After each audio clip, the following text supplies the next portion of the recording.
William Phipps was a poor man's son and was born in the province of Maine at the time when it was under British rule.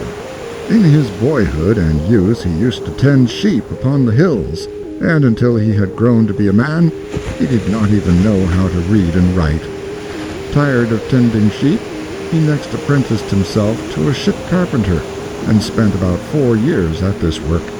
In 1673, when he was 22 years old, he went to Boston and soon afterwards was married to a rich widow. It was not long, however, before he lost all the money that he had acquired by his marriage and became a poor man again. Still, he was not discouraged. He often told his wife that some time or other he should be very rich and would build a fair brick house in the Green Lane of Boston. Several years passed away, and William Phipps had not yet gained the riches which he promised to himself. During this time, he had begun to follow the sea for a living. In the year 1684, he happened to hear of a Spanish ship which had been cast away near the Bahamas, and which was supposed to contain a great deal of gold and silver. Phipps went to the place in a small vessel, but he did not succeed in fishing up gold and silver enough to pay the expenses of his voyage. But before he returned, he was told of another Spanish galleon, which, laden with immense treasure, had been cast away near Puerto Plata. This ship had lain as much as 50 years beneath the waves, but though it was now an old story, and the most aged people had almost forgotten that such a vessel had been wrecked, Phipps resolved that the sunken treasure should again be brought to light. He went to London and obtained admittance to King James. He told the king of the vast wealth that was lying at the bottom of the sea. King James appointed Phipps to be captain of a vessel called the Rose Algier, carrying 18 guns and 95 men.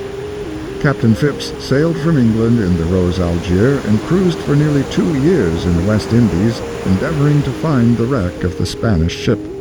It was all in vain, but before leaving the West Indies, he met with a Spaniard, an old man, who remembered the wreck of the Spanish ship and gave him directions how to find the very spot. It was on a reef of rocks, the old man said, a few leagues from Puerto Plata. On his arrival in England, Captain Phipps solicited the king to let him have another vessel and send him back again to the West Indies. But King James, who had expected that the Rose Algier would return laden with gold, refused to do more. Phipps might never have been able to renew the search if the Duke of Albemarle and some other noblemen had not lent their assistance. They fitted out a ship and gave the command to Captain Phipps. He sailed from England and arrived safely at Puerto Plata, where he assisted his men to build a large boat. The boat was intended for the purpose of going closer to the reef of rocks than a larger vessel could safely venture. When it was finished, the captain sent several men in it to examine the spot where the Spanish ship was said to have been wrecked. They were accompanied by some Indians who were skillful divers. The boat's crew proceeded to the reef of rocks, but nothing could they see more valuable than a curious sea shrub growing in a crevice of the reef of rocks. "We won't go back empty-handed," cried an English sailor, and then he spoke to one of the Indian divers. "Dive down and bring me that pretty sea shrub there. That's the only treasure we shall find." Down plunged the diver, and soon rose dripping from the water, holding the sea shrub in his hand. "There are some ship's guns," said he, the moment he had drawn breath. "Some great cannon among the rocks, near where the shrub was growing." No sooner had he spoken than the English sailors knew that they had found the very spot where the Spanish galleon had been wrecked so many years before. The other Indian divers immediately plunged over the boat's side and swam headlong down, groping among the rocks and sunken cannon. In a few moments, one of them rose above the water with a heavy lump of silver in his arms. The single lump was worth more than $1,000. The sailors took it into the boat and then rowed back as speedily as they could to inform Captain Phipps of their good luck. "That is lucky," cries Captain Phipps. "We shall every man of us make our fortunes."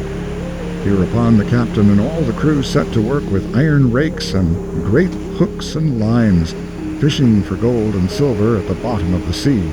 Up came the treasure in abundance. Now they beheld a table of solid silver, once the property of an old Spanish grandee. Now they drew up a golden cup, fit for the King of Spain. Now their rakes or fishing lines were loaded with masses of silver bullion. There were also precious stones among the treasure, glittering and sparkling. After a day or two, Captain Phipps and his crew lighted on another part of the wreck, where they found a great many bags of silver dollars. But nobody could have guessed that these were money bags. By remaining so long in the salt water, they had become covered over with a crust-like stone, so that it was necessary to break them in pieces with hammers and axes. When this was done, a stream of silver dollars gushed out onto the deck of the vessel. The whole value of the recovered treasure, plate, bullion, precious stones, and all, was estimated at more than $2 million. Captain Phipps and his men continued to fish up plate, bullion, and dollars as plentifully as ever, till their provisions grew short.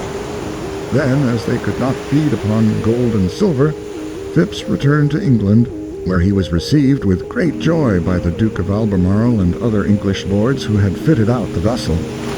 The captain's share was enough to make him comfortable for the rest of his days. It also enabled him to fulfill his promise to his wife by building a fair brick house in the Green Lane of Boston. Before Captain Phipps left London, King James made him a knight, so that, instead of the obscure ship carpenter who had formerly dwelt among them, the inhabitants of Boston welcomed him on his return as the rich and famous Sir William Phipps.